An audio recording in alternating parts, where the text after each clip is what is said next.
with a shoulder chip and bifocals. Before I knew to put reverb on a dry vocal. Busy season for pink corsages and dance socials. Morning dreaming of teenage crushes and pantyhosials. V-cars make it difficult to see the wind. Senior year I'm running fast because I see the end. Rent inflation, my mind hit grandma be moving in. I hit the cash for all my Z's, soundly sleeping in the attic room my grandpa added like 10 years ago. No insulation, cushion dampen when I need to go. A half a mile to walk to school is pretty feasible. Worked in the cafe so I'm up before the sun for show. At least in winter time, but summer so the sweat was so permeating on the day my nigga texted bro. My homegirl said her homegirl likes you. She wants to go to prom but it's taboo to invite you. So you should hit my homie up, she'll tell you the details. Forwarded a number, it was me and the female. I knew this girl from at a distance back in 7th grade. They had me show around the school but that was teacher's aid. No real relation came from it, that's just how that shit goes. But I guess my homie had a thing for her so they was close. I hit her up and said yo what it is, what's the scoop? She hit me back within a few and said yo what it do? We then discussed me and her friends. She said what I should do is make a poster, buy her flowers and for my last to go. After implying that I would ask her, shirk the passion though. She said that proposition is me just asking for a no. I need to dub my losing streaks inverted 4-0. Closest I had been to sex was watching 4-0. I soon agreed and now I'm grinning on my way to school. Foreign and cool, I'm basic, I follow rules. We never got a table at lunch to eat our food. Building site right by the garbage can is how we do. Until we got to our senior year and secured a booth next to my soon-to-be prom date and all of her friends. Admittedly, I crushed her more than only her. It depends on what year you're asking me about. I bleed it out. Helped on a theater play with one of them I needed out. When I admitted them deeper feelings, but nothing's reciprocated. Ego death, where it originated. Packing up my feelings just as I'm getting situated. Ignored her for the rest of it, might get too opinionated. Follows to a prom date. Econ was silent, nervous barometer increasing. What I know keeps me tight, and despite the conversations casually that we had daily, I wouldn't talk until I asked. I treaded like baby. I walked to Fry's to get the flowers after school made the poster. Was up to dawn making it as the moment drew closer, and now I'm walking back to school with the flowers in tow. Left him in the stockroom in the art class, not trying to make it a show. That day in econ, the student teacher said that she saw me eastbound on Thunderbird, carrying poppies. If I was white, I'd be red, as the whole class caught me. I laughed it off, tight-lipped, and now we moving on. Just like the day I'm drawing close to what I've been brooding on. And anxious on the word ain't really what I'm stewing on. What if it's fake? All these bitches got it out for me. What if I ask her and she brings shit up emphatically about a friend from theater, or how I'm weird with neither swag nor riz nor any of that talk. Dungeon master playing geek nigga with airwalks. Tape around the glasses, blaming others for their faults. Better dead with my corpse being traced with some spare chalk. The final bell rings, but all I hear is my heartbeat. Sound cut from anxiety partly. I cut the rest out with the candy skulls rock at the time. Try to alleviate my mental with some cutty rhymes. On the show I go from my film to my art class. Ain't even leave the building, destiny can start fast. I'm set to meet her on the sidewalk leading out of school. Another thing coincidentally adjacent to the very building I was in. Shit happens light speed. I grab the shit, bust out the door, and what do I see? Our two trajectories primed to connect. I intercepted with a lump in my neck. It said, let's go to prom, me and you like as a date and shit.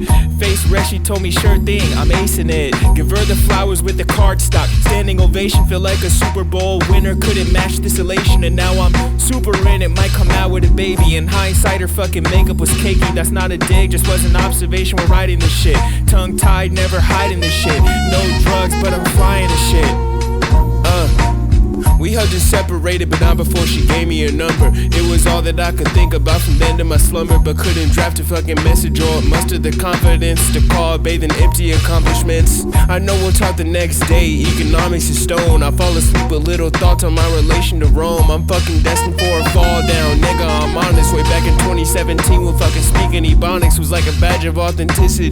Be from the hood, but somehow so far out the loop that I'm missing what should have been a given the amount of melanin here. But I'm an alien, might change my fucking last name to Weir. Once again we bathe in silence on the following day. I feel the stresses of the fault lines, what do I say? Are we together? Is it friendly? What's the framing of us? I wrap my brain on what to do as she just casually struts along and chit chat with her homegirls. Several days still, we hadn't spoken since the poster, how did I kill? The mere potential of the shit is I just lie still. Bled out my confidence, recall I'm a small fry still. Until a little later when she heard my line ill. I read the message wasn't guarded when when I read it though.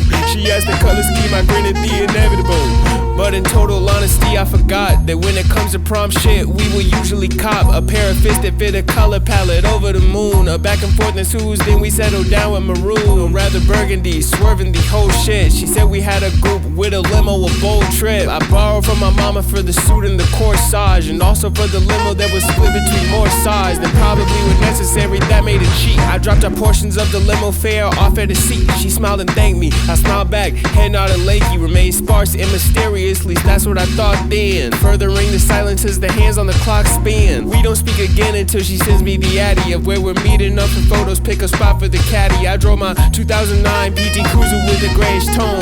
Anxiety akin to dagger stats, pulled up alone. In the middle of taking photos, I chat with the boys there, all while keeping half an eye on her. I enjoyed their presence and some awkwardness with folks I don't know. It beat the silence you could sever with a knife or a moat. Between my date to prom and me, no room to revel and gloat. Because we capture the steals, then we funnel into the whip of everybody there, only to a relationship. The rest of us was segregated, one to a one split, sitting down on opposite sides of the limousine. They didn't was glancing me, she was right in between a homegirl and a homegirl, laughing and talking. Reveal my phone without the internet scroll to avoid watching everyone else having a good time. I hope some good finds me before the night is a wrap and I gotta leave crying. We eat Italian dinner, we still don't talk even winter. Body sits right next to mine, but it's cold as December. She converses across the table with my old crush from theater. Her and also with the girl who put us on. The demeanor is one of ostracizing. Feel like apartheid thing is that the dark side brings everything into focus, boy. GPS the venue, but I'm lost in the ocean, boy.